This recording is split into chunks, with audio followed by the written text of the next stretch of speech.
তার মনটা ভালো হইলে হবে, সে কালো হোক আর জোয়ান হোক, মানে যেমনে হোক, আমার তাতে কোনো দেখার বিষয় না। কারণ কি যে তার মনটা ভালো হলে, মনটা বুড়ো হইলে হবে, সে মনটা তার বুড়া না, সে মানুষটা বুড়ো হইলে কি হবে।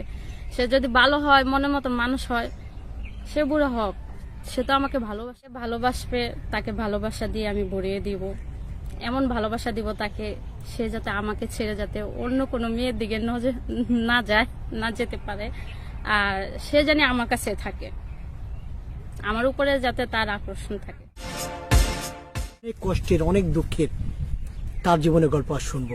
আসসালামু আলাইকুম আপু। ওয়ালাইকুম আসসালাম। আসসালামু আলাইকুম। ওয়ালাইকুম আসসালাম। কেমন আছেন আপু? ভালো। আপনি কেমন ভালো আছেন আছি, ভাইয়া? আমি ভালো আছি আপু। আচ্ছা আপু, আপনার নামটা কি বলতে হবে? আমার নাম ঝর্ণা। ঝর্ণা আপু, আপনার জীবনে অনেক কষ্ট আছে, অনেক দুঃখ আছে, আমি শুনেছি।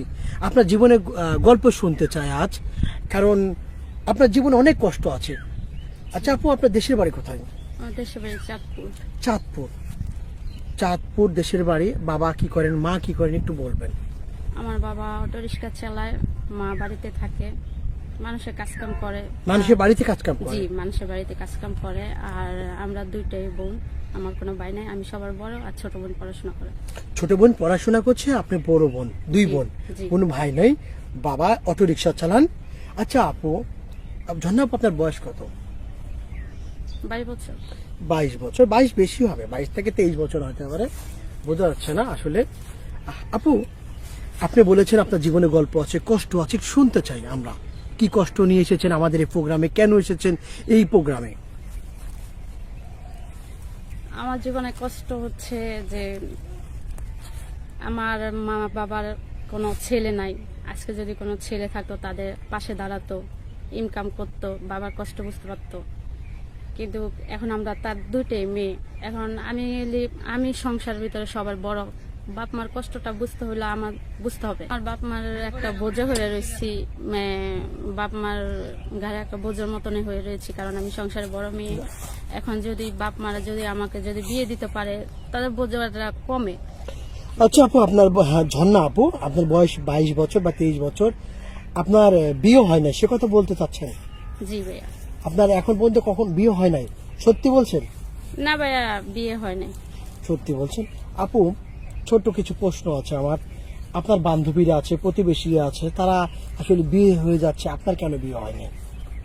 আসলে বান্ধবীর বিয়ে হয়েছে, বান্ধবীর সবাই তো আর্থিক অবস্থা তো ভালো না, আর তাদের আর্থিক অবস্থা ভালো, আমার আর্থিক অবস্থা ভালো না। এ কারণে আমার বাপ মারা আমাকে বিয়ে দিতে পারে না। আর আমার বাপ মার তো, আমার বাবা রিক্সা চালায়, দিয়ে কোনোদিন ইনকাম হয়, কোনোদিন ইনকাম হয় না, কোনোদিন খেতে পারি, কোনোদিন পারি না। মা মানুষের বাসা বাড়িতে কাজ করে। আপনার মাঝি মানুষের বাসায় কাজ করে এবং আপনার বাবা রিক্সা চালায়, আপনি কি করেন? আপনি কিছু করতে পারেন না? জি ভাইয়া, আমি কিছু করতে পারি না, কারণ কিছু করার মতন নাই।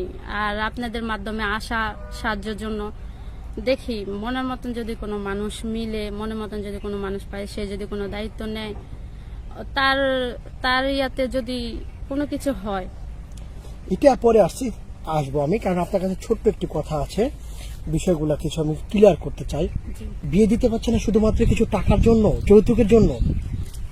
জি, এখন ভাইয়া টাকা, বিয়ে দিতে গেলে তো টাকা পয়সার প্রয়োজন। টাকা ছাড়া তো আজকাল দিনে কেউ বিয়ে করে না, কারণ আমাদের তো ওই টাকাটাও নাই। আমার ছোট একটা বোন আছে, ওই বোনকেও তো পড়াশোনা করায় অনেক কষ্ট করে। আচ্ছা, কোনো ভাই আপনাকে যদি পছন্দ করে, ঝর্ণাকে পছন্দ করে, আপনি বিয়ে করবেন? হ্যাঁ, সে যদি ভালো হয়, ভালো কোনো মানুষ হয়, মনের মতন মানুষ হয়, সে যদি আমাকে বুঝে, আমিও তাকে বুঝবো, বিয়ে করবো না কেন, অবশ্যই করবো। কিভাবে বুঝবেন আপনি সে মনের মতো মানুষ হবে, কথা না বলে? কথা তো অবশ্যই বলবো, কথা ছাড়া তার হবে না। সে আমাকে বুঝবে, আমার সাথে কথা বলবে, আমি তার সাথে কথা বলবো। কথা বলবেন, তাই না ঝর্ণা? জি। আচ্ছা ঝর্ণা, কেমন মানুষ চাচ্ছেন আপনার মনের মতো? যেহেতু আপনার অনেক লম্বা চূড়া, অনেক দেখতে অনেক সুন্দরী, কেমন মানুষ চাচ্ছেন আপনি?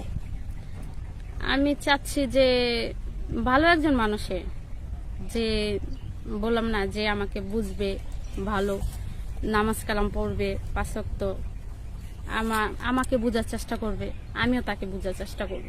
পবিত্র মাহে রমজান মাস বর্তমান, জি। আপনি কি রোজা আছেন? জি ভাইয়া, রোজা। রোজা আছেন, নামাজ কালাম পড়েন? জি। নামাজ কালাম পড়েন। আপনার বাড়ি চাঁদপুর, আপনার অন্য কোনো জেলার লোক হলে সমস্যা আছে? যারা না না না, অন্য কোনো জেলার লোক হইলে কোনো সমস্যা নাই। চাঁদপুর যে হতে হবে এমনটাও না। যে মনের মতন একজন মানুষ হইলে হবে। দেখতে কেমন চান? হ্যান্ডসাম, অনেক লম্বা চোরা, দেখতে সুন্দর, তেমন চান না হলেই হবে? একটা মানুষ মনটা না, সুন্দর প্রয়োজন। তার মনটা ভালো হইলে হবে। সে কালো হোক আর জোয়ান হোক, মানে যেমনই হোক, আমার তাতে কোনো দেখার বিষয় না। কারণ কি যে তার মনটা ভালো হলে হবে। বয়স যদিও আপনার বয়স 22-23 বছর, যদি ওনার বয়স 30, 40, 45 বছর হয় তাহলে সে মনটা বুড়ো হইলে হবে। সে মনটা তার বুড়া না, সে মানুষটা বুড়ো হইলে কি হবে? সে যদি ভালো হয়, মনের মতন মানুষ হয়, সে বুড়ো হোক, সে তো আমাকে ভালোবাসবে। মানে আপনি ভালোবাসা চান, একটা ভালোবাসার কাঙ্গাল নাকি?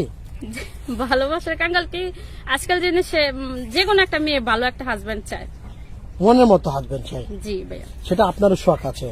অবশ্যই যে কোনো মেয়েরে, সব মেয়েরাই চায়। সে যদি আমাকে যদি বিয়ে করে, সে যদি আমাকে বলে যে না ঝর্ণা, আমি তোমার পরিবারের দায়িত্ব নিব, তোমার দায়িত্ব নিব, ঠিক আছে, তাতে তো আলহামদুলিল্লাহ, এখানে তার কিছু বলার নাই। সে যদি আমার দায়িত্ব নিয়ে যদি আমার পরিবারকেও দেখে, তাতে তার এখানে কোনো কিছু বলার নাই। স্বামীকে অনেক ভালোবাসবেন? অবশ্যই ভালোবাসবো, ভালোবাসবো না কেন? স্বামীর জন্য তো, স্বামীকে ভালোবাসবো না? দিনের বেলা বেশি ভালোবাসবেন না রাতের বেলা বেশি ভালোবাসবেন? দিনের বেলা না রাত্রে বেলা, ওটা হলো রাত্রে। দিনের বেলাও ভালোবাসা আছে, দিনের বেলা ভালোবাসা নাই, অবশ্যই দিনের বেলা ভালোবাসা আছে। স্বামীর জন্য তো সবসময় ভালোবাসা। আপনি বিয়ের পরে শ্বশুর শাশুড়িকে কি চোখে দেখবেন? আমি বিয়ের পরে শ্বশুর শাশুড়িকে, আমার নিজের মাকে আমি যে চোখে দেখি, আমার শ্বশুর শাশুড়ি তাদেরকেও আমি ওই চোখে দেখবো। কারণ আমার মা যেরকম আমার কাছে, আমার শ্বশুর শাশুড়িও তারা আমার কাছে। আমি তাদের মেয়ের মতন, আমি তাকে আমার মার চোখে দেখবো, আমার মার মতন ভাববো। আমার শাশুড়ি না, সে আমার মা, আর সেও আমাকে বুঝতে হবে তাদের মেয়ের মতন। আচ্ছা, ছোট্ট একটা কথা বলি, কোনো ভাই যদি দেশের বাইরে থেকে আপনাকে বিয়ে করতে চায়, ইমোতে বা অন্য কোনো ইয়েতে, আপনি বিয়ে করবেন আমাদের মাধ্যমে? হ্যাঁ ভাইয়া, করব। কেউ যদি বিয়ে করতে চায়, আমার দায়িত্ব নেয়, করবো না কেন? অবশ্যই করব। আরেকটা বিষয় ছোট্ট করে বলছি, আপনার সাথে কিভাবে যোগাযোগ করবে ভাইরা? আপনি যোগাযোগ করতে চাই তো আপনাদের মাধ্যমে যোগাযোগ করো, আপনাদের মাধ্যমে যোগাযোগ করলেই হবে। আমরা যে ছেলেটাকে সঠিক মনে করব তার সাথে আপনি যোগাযোগ করবেন, কথা বলবেন। জি। সুপ্রিয় দর্শক, আপনারা শুনছেন ঝর্ণার জীবনের গল্প। আচ্ছা ঝর্ণা, বিয়ে করেছেন, স্বামী হয়েছে, যে ছোট দেবর থাকে তাকে কিভাবে কন্ট্রোল করবেন? ছোট দেবর যদি থাকে, তাকে কিভাবে কন্ট্রোল করব? এই যে দুষ্টামি করে যদি, সে যদি দুষ্টামি করে, করুক, তাতে কি হয়েছে? সে আমার ভাই, ছোট ভাই। ভাইকে যেভাবে আদর করে, আমিও তাকে ওইভাবে আদর করব। ভাইয়ের দুষ্টামি করতে পারে, স্বাভাবিক, সে তো ছোট। আর ননদকে কি আদর ভালোবাসা দিবেন? ননদকে ছোট বোনের চোখে দেখবো। দেখবেন। জি। স্বামীকে কি বলে ডাকবেন? ভালোবাসার মানুষ তো। স্বামীকে কি বলে ডাকবো? বলেন। স্বামীকে কি বলে ডাকে? সবাই যা বলে আমিও তা বলবো। আপনি কি বলবেন? আমি কি বলবো? আমি আমার জান বলে ডাকবো।